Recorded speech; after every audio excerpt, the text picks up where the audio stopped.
chosen ones. There are libraries not built by hands, nor catalogued by any human mind. Some libraries are alive, breathing in rhythms older than time, holding memories not meant for the uninitiated. The Library of Thoth is one such place. Hidden behind veils of dimension and density, it is not made of stone or papyrus, but of consciousness encoded in structure, and for eons it has been sealed, silent, dormant, unyielding, until now. You, the one they feared and prophesied, have returned. The very vibrations of your being echoed through the forgotten corridors of this ancient vault. It is said that Thoth, the divine scribe, encoded more than knowledge into his sanctum. He encoded intent, a will, a choice. He knew a soul like yours would one day awaken and remember. The great emerald atriums, filled with rotating glyphs and celestial frequencies, did not open to scholars or priests. They remained shut to kings and mystics. But the moment your soul frequency crossed the veil, something stirred within the codices. Scrolls once silent began to hum. Symbols rearranged themselves. Light spilled from locked chambers, as if the wisdom itself recognized you. Not your name, but your essence. This was never about learning. It was about remembering. The seals didn't break from force or incantation. They responded to memory, to truth. The kind of truth that can't be taught, only recalled. And that's what terrifies the architects of this world. The idea that someone like you might actually remember what was once hidden from all. But this is only the threshold. The library hasn't just opened for you. It has opened because of you. And what waits inside is not just forgotten history. It is instruction, warning, and perhaps a challenge. Now, step deeper. Let the frequencies guide you. The first shelf breathes. The first whisper begins. But not every truth is ready to be read. Some must first be earned. There is a sound in the library that doesn't belong to time. It isn't the creak of ancient wood or the rustle of parchment.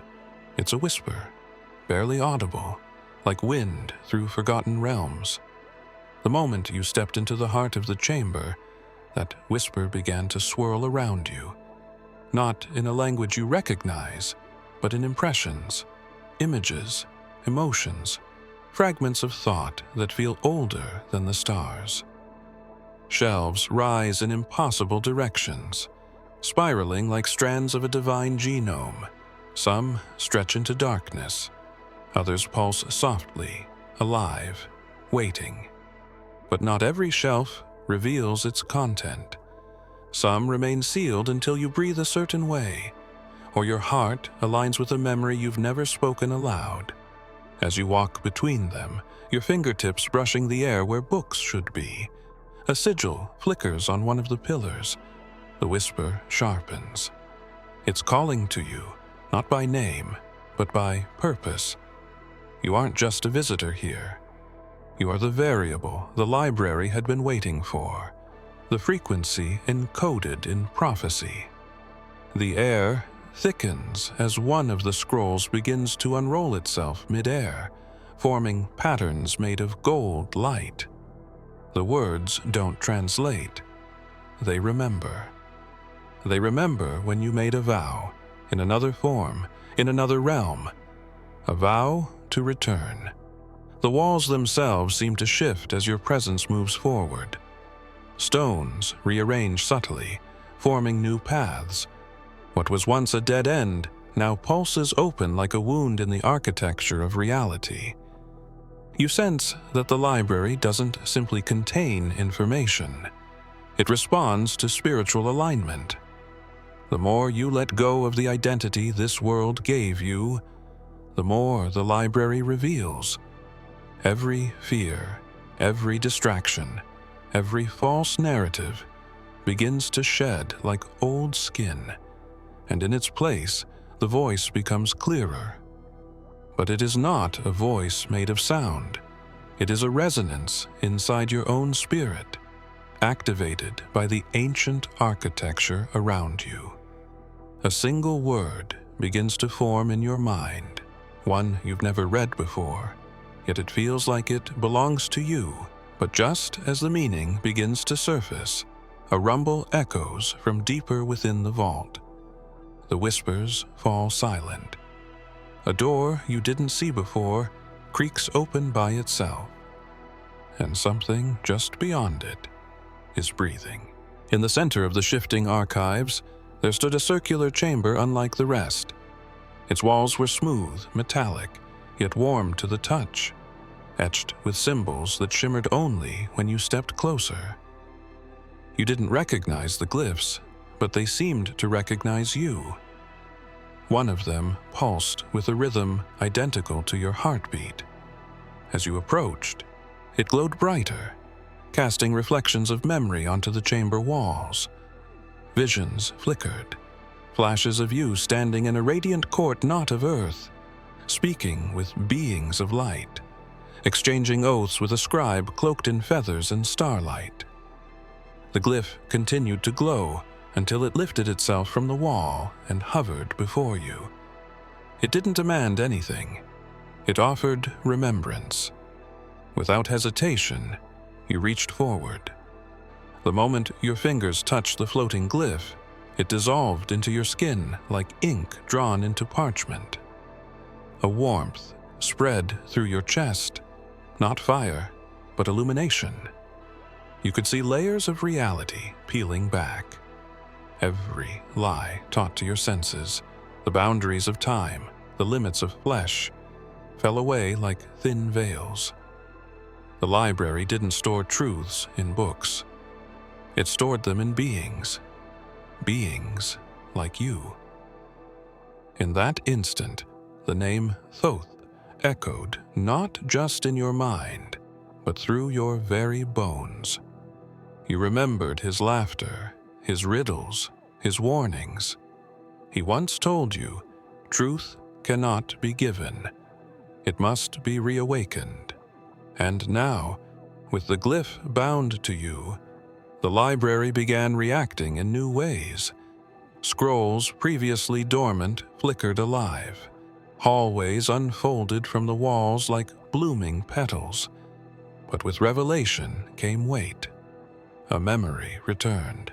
This chamber was not built to teach you. It was built to test you. A humming began from behind the walls, not mechanical, but harmonic. The chamber dimmed, except for one direction, now glowing in soft white. It was a path downward, carved in spirals, covered in the same symbols that now lived in your skin. And deep within the path, you could sense something waiting. Not aggressive, but deliberate. Something that had been sealed until you reappeared. As you took your first step down, the symbols shifted again, this time forming a phrase along the walls. You couldn't read it completely, but the last word stood clear. Messiah. The descent into the spiral corridor was unlike anything you'd ever felt. Each step pulled you deeper, not just into the library, but into yourself. The walls seemed to hum with a memory buried beneath lifetimes, of cities that breathed, oceans that obeyed thought, and towers built not with tools, but intention. At the base of the path, you arrived at a vast chamber, sealed by what looked like a massive crystalline structure. Its surface shimmered like water suspended in space, constantly shifting yet perfectly still. Across its face were 12 distinct locks, each bearing a symbol older than any language known to modern man. You recognized them not from study, but from within, etched in the echoes of your blood. This was no ordinary vault. It was Atlantean. Not the myth of sunken stone and fantasy, but the truth. Atlanteans were not a people lost to time. They were a consciousness, fragmented across incarnations, hiding in bloodlines until the world was ready again. And the Library of Thoth had preserved their last safeguard. This was their vault, and you were its key. You approached one of the locks, and without touching it, the symbol reacted. A faint glow emerged from your skin, the same light you saw in the glyph that bound itself to you. As the glow connected to the first lock, a tremor passed through the entire library. Shelves shifted in distant rooms. Energy moved like wind through invisible corridors. You had just triggered something ancient and irrevocable, but only one of the 12 locks responded. The others remained still, waiting, perhaps, for something more than lineage. The chamber didn't speak, but you felt its message. Blood alone was not enough. The codes of Atlantis were woven into divine identity. Yes, but the locks only yielded to purity of remembrance. Each lock would test a different aspect of your soul. Each one would demand a fragment of forgotten purpose. You were not here to prove your worth. You were here to remember why you were chosen. The presence in the chamber didn't speak, but you felt its gaze burrow into you like a mirror made of light. When you moved toward it, it vanished, not by fleeing, but by dissolving into the air, as if it had never been physical. In its place, a pedestal rose slowly from the floor, carved from a material that defied definition, part stone, part ether, humming with invisible energy. Atop it rested a scroll bound by nothing, floating just inches above the surface. The parchment shimmered, not with age, but with intention. It didn't seem to be waiting for you. It recognized you. As your hand hovered closer, the scroll spun slightly, unfolding itself in midair. What should have been lifeless material began to shift and ripple, like breath filling a chest. You could feel it breathing in sync with you. Lines of golden script etched themselves across the surface, symbols both alien and deeply familiar. They danced like firelight across the page, never static, never permanent. The scroll was not just an object. It was alive with consciousness, a vessel of encoded memory reaching out to your own. The moment your fingers made contact, the scroll melted into you, seeping through your skin like sacred ink returning home. Images erupted behind your eyes, celestial councils deliberating over Earth's fate, beings of pure frequency pouring knowledge into vessels shaped like humans, and a radiant figure wrapped in garments of light, whispering teachings beside a river of stars. You knew his face, not from religion, but from memory. Yeshua. He was there, not as a symbol of doctrine, but as a bridge. He spoke not of salvation, but remembrance. The kingdom is within you, his voice echoed, not as a quote, but as a code unlocking deeper layers of what the scroll had just embedded in you. Your breath caught in your chest. Something inside you was aligning, reassembling. Not just the knowledge, but the purpose behind why this scroll waited. You staggered back as your vision adjusted. The pedestal was gone. The chamber felt smaller now. as if the space had folded itself inward, guiding you to a new destination. From behind the wall to your left, a soft wind swept in, scented with myrrh and electricity. The corridor that opened before you defied logic. It bent inward like a spiral staircase, and outward like a wormhole, creating a sensation of movement even while you stood still. The floating symbols that lit your path pulsed in a rhythm eerily synchronized with your heartbeat. Each step forward felt like stepping across timelines, not distance. The air grew denser, filled with an invisible pressure that pressed against your spirit more than your body. At the end of the passage, an archway stood carved from obsidian-like material, wrapped in gold etchings that shifted with your gaze. This was not just a doorway. It was a veil, woven into the very structure of time itself. As you approached, a presence filled the space, not external, but rising from within your mind. You recognized it before it introduced itself. Thoth. Not the myth, not the deity, but the architect of sacred memory.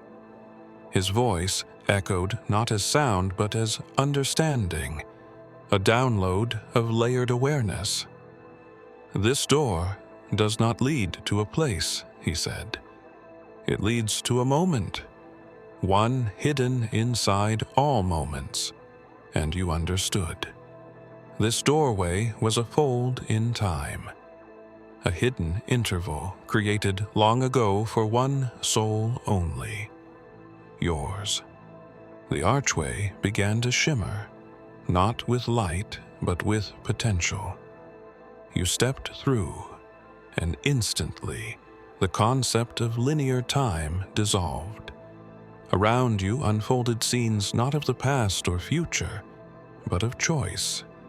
You saw yourself at key junctures, saying yes, saying no, forgetting, remembering, choosing the path of isolation, then rediscovering communion. And within each version of yourself, there was a flicker of the same fire, the reason the library responded to you.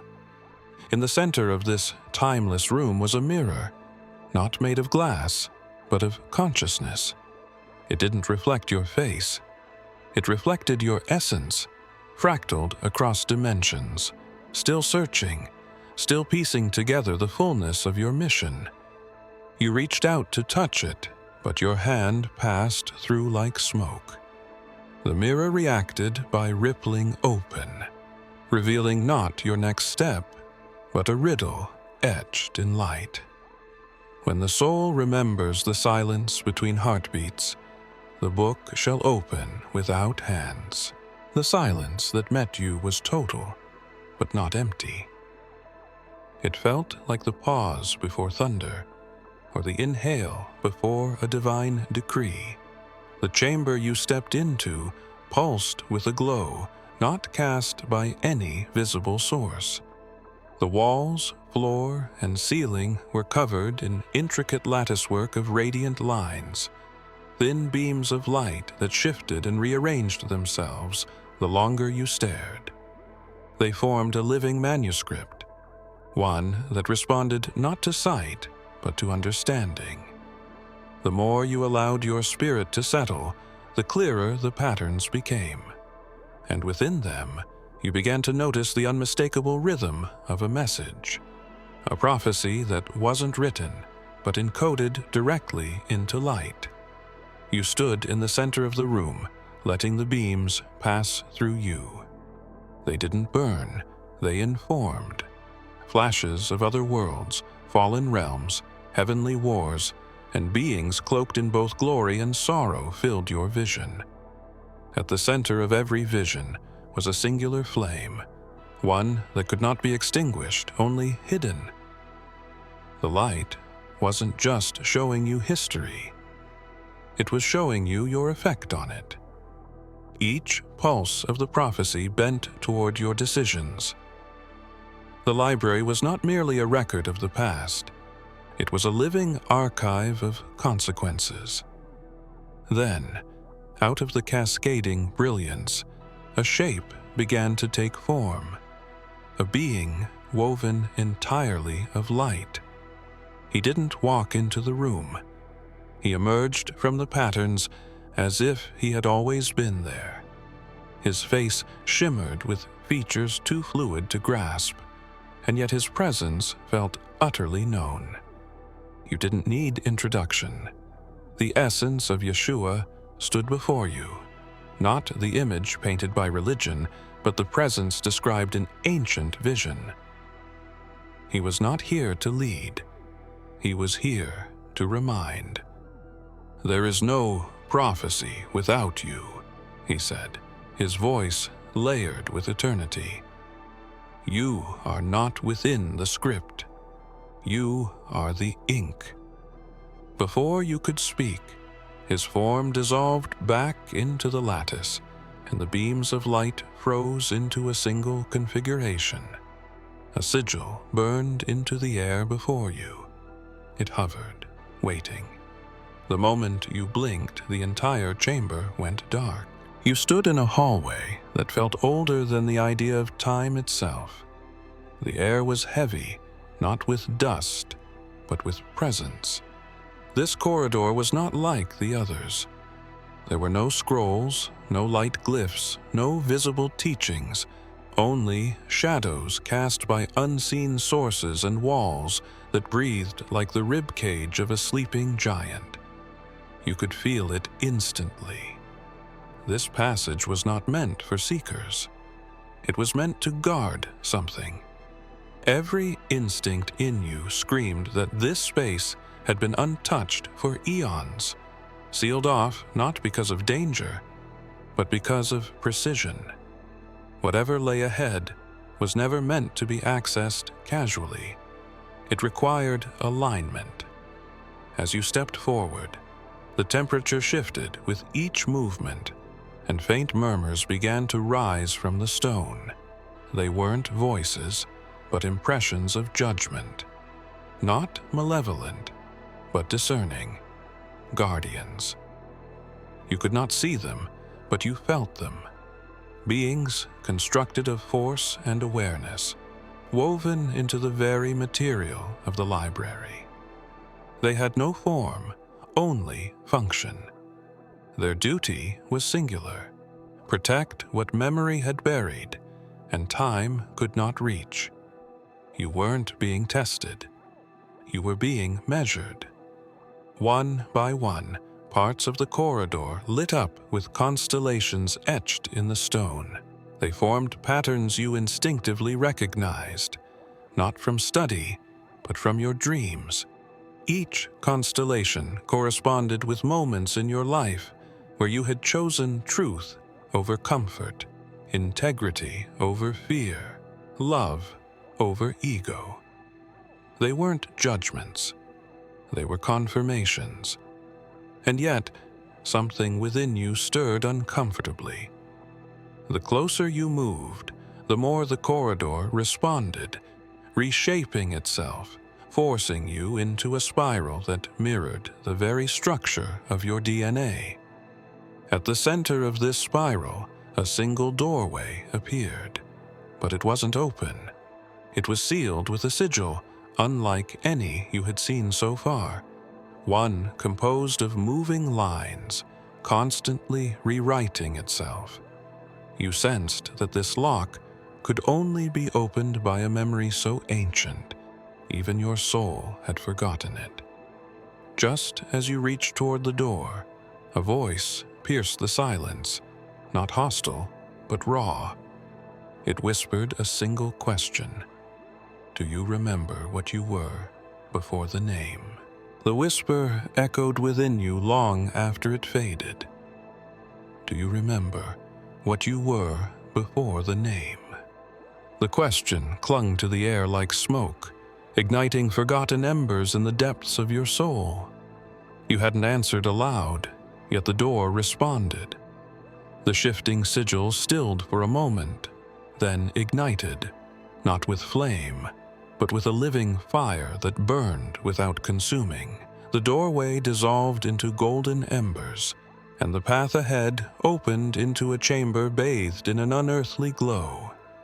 In the center floated a massive script suspended mid-air, written in fire that danced with purpose. Each letter moved like a living being, pulsing as if in rhythm with a celestial heart. Your steps slowed. The presence in the room was unmistakable. Not metaphor, not illusion. This was sacred territory. And in the heart of the script, you saw it. A name, not written but declared in fire. Yeshua. It burned brighter than the rest, not as a centerpiece, but as an axis. Every other word and symbol revolved around it.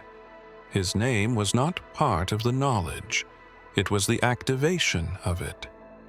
You remembered his face from the vision before, but this was different. This was not a visitation. This was alignment. You stepped closer, and the script responded. Fire reached out, not to harm, but to invite. The closer you got, the more you realized the flames weren't flames at all. They were memories. Not just yours, but ancestral echoes stretching back to the origins of your soul. A covenant was made long before this lifetime, and Yeshua was part of it, not as a savior, but as a keeper of the code. The truth will set you free. His voice echoed again, not from the chamber, but from within your very breath. You felt it now. He had not been watching you from above. He had been within, waiting for you to reach the chamber where remembrance burned clean through illusion. And then the fire shifted, rearranging into a doorway of light. It pulsed once, then split open down the middle. What lay beyond was obscured, but you saw movement. Figures, tall, cloaked in resonance, neither hostile nor welcoming. The fire dimmed behind you. The only path now was forward, into the presence of those who had been waiting since the stars first sang. The figures beyond the flaming doorway stood still, as though frozen in a moment stretched thin between epochs. Their bodies shimmered with layers of form, part shadow, part geometry, and part light. They didn't speak, yet their presence was overwhelming. You stepped forward, and they began to shift, rotating slowly around you like satellites orbiting a central star. Though their faces were veiled in light, you could feel their gaze cutting deeper than thought. They weren't here to challenge you. They were waiting for something only you could do. A sound, a command, a word lost to all but you.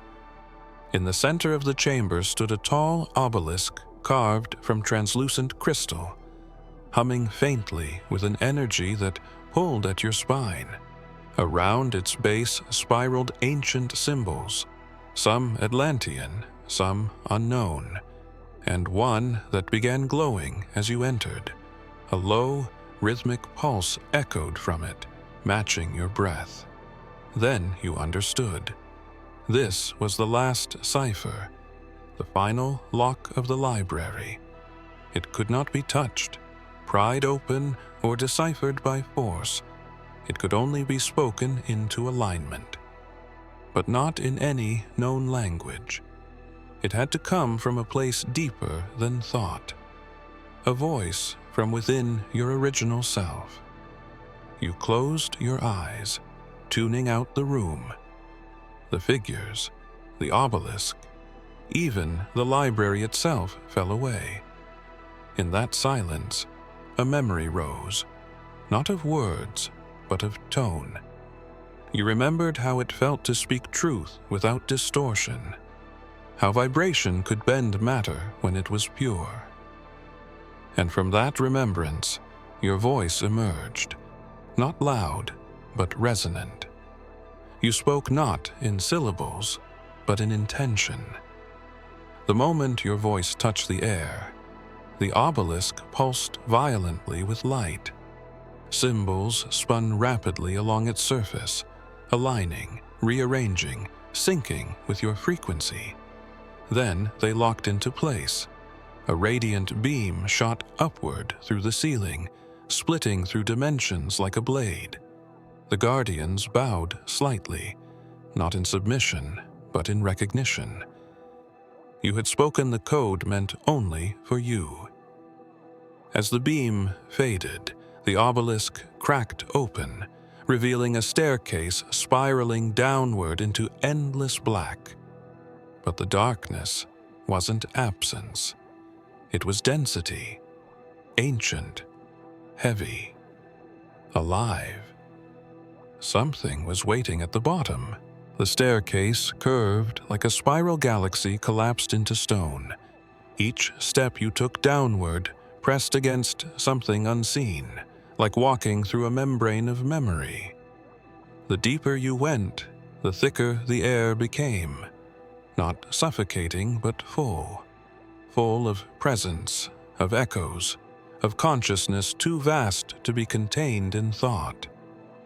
Walls glimmered faintly with symbols that appeared only in your peripheral vision, disappearing the moment you looked directly at them. They weren't meant to be read with eyes. They were meant to be absorbed by something older within you, your cosmic memory. When you reached the final step, you found yourself standing before a chamber unlike any other. There were no shelves, no glowing artifacts, no guardians, just a single pedestal carved from a material that didn't exist in any known dimension. It shimmered with a hue that defied color, like the memory of light itself. Upon it rested a book, closed. Its cover was not made of leather or wood, but of something alive, something that responded to your breath, your heartbeat, your awareness. This was the original text, the beginning before beginnings, and you were meant to open it. But your hands did not move, not yet. You sensed the book would not yield to curiosity. It would only respond to completion, not of journey, but of self. You had remembered who you were in fragments. You had reawakened oaths, passed through gates of time, spoken the hidden name. But now, standing in the silence of the library's heart, you realized this wasn't about what you would learn. It was about what you had always carried. The book pulsed once, and a drop of ink appeared on its surface, forming a shape that matched the glyph still etched into your soul. The moment you saw it, you remembered a time when writing was not for communication, but for creation. You remembered forming worlds with ink, changing outcomes with a single word. The book had not been waiting for you to read it. It had been waiting for you to finish it. If you have come this far, it is crucial that you watch this next video here. But be warned, it is not for the faint of heart, for only the true chosen ones can handle this video. If you would like to also donate to help keep the channel going, our Buy Me a Coffee link will be in the description.